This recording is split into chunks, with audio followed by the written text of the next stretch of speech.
Welcome to The Explainer. Today, we're going to break down what actually makes a computer tick. We're going to build the whole picture from the ground up, starting with the physical parts and pieces and ending with the giant global networks that connect everything together. So let's start with the big question. What really makes a computer work? I mean, how do all the physical parts, the hardware, and all the invisible instructions, the software, come together to create these amazing tools that we literally use every single day? Well, let's find out. Here's how we're going to tackle this. We'll build our understanding in 4 key parts. First up, we'll look at the physical foundation, the hardware. Then, we'll get into the brains of the operation, the software. After that, we'll see how it all connects through networking. And to finish it all off, we'll run through a quick digital glossary of some essential terms. Okay, let's dive right in with the foundation, the hardware. We're talking about the physical components of the computer, the stuff that you can actually see and touch. You know, the device you're on right this second, whether it's a desktop, a laptop, or your phone, it's what we call a microcomputer. And the most common type, of course, is the personal computer or PC. That's a term we all know. To really get a grip on how computers store information, you have to think in terms of scale. It all starts with one tiny little thing, a bit, which is the smallest possible unit of data. But from there, it grows like crazy, to bytes, then kilobytes, gigabytes, and terabytes. I mean, to give you some perspective, just 1 terabyte can hold literally hundreds of thousands of photos. It's massive. Okay, this is absolutely crucial to understand, the different kinds of memory. So as you see here, you've got read-only memory, or ROM. This holds the permanent, essential instructions your computer needs just to start up. Then you have your secondary memory. That's your hard drive, where you save all your files for the long term, even when the power's off. But there's a third critical player here, and that's RAM, or random access memory. Think of RAM as the computer's super-fast temporary workspace. It holds whatever you're actively working on right now, but it gets completely wiped clean when you shut down. So just remember, ROM is for starting up, RAM is for working, and your hard drive is for saving.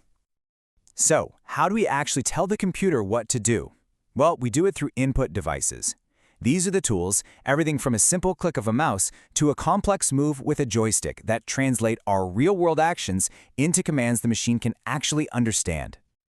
All right, so we've got the physical machine, but what is it that brings it to life? Well, that would be the software. You could think of it as the intelligence, or maybe even the ghost in the machine. You know, at its very core, the definition is almost shockingly simple. Software is just a set of programs. And every one of those programs is basically a list of instructions telling the hardware exactly what to do to get a specific job done. Now, software pretty much falls into 2 big categories. First, you have system software, like your operating system, Windows or Linux. This stuff manages the computer's basic core functions. And then you have application software. These are the programs we actually use every day, like your web browser or a word processor, to get specific things done.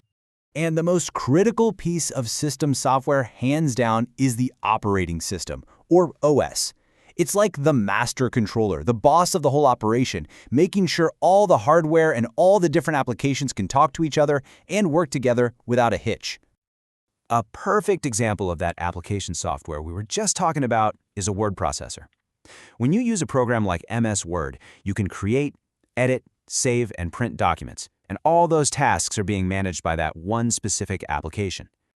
And the great thing about these applications is that they're built for efficiency.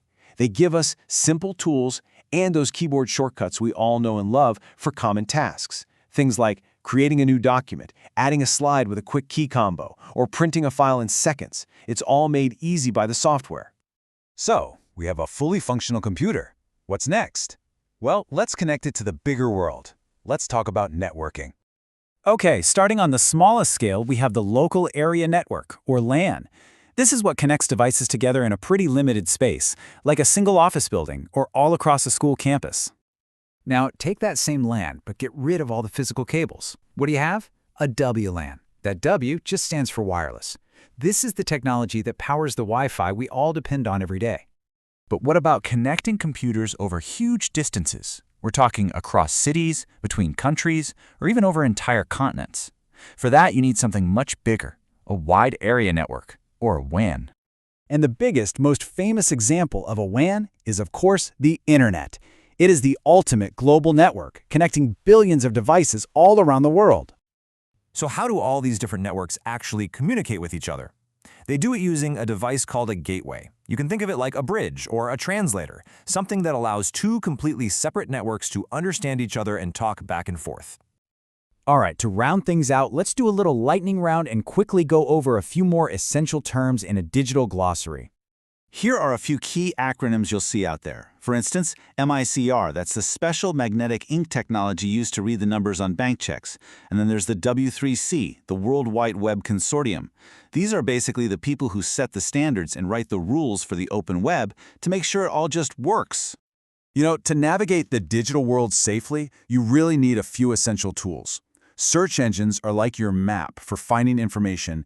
Antivirus software is your shield, protecting you from nasty stuff. A firewall acts like a digital security guard for your network. And a modem, that's the key piece of hardware that actually translates signals to get you online in the first place. And here is one last fundamental number to remember from our hardware section, 1024. See, while we humans usually think in powers of 10, the computer's world is binary. It's all based on powers of 2. So for a computer, 1 kilobyte isn't 1,000 bytes, it's exactly 1024 bytes. It's just one of those core building blocks of how this all works. So, we've gone on quite a journey, right? From the physical nuts and bolts of a single machine all the way to this massive, interconnected global brain we call the Internet. It's been a truly remarkable evolution, and it really leaves us with one massive question. As this technology keeps accelerating, what's the next step in our digital journey?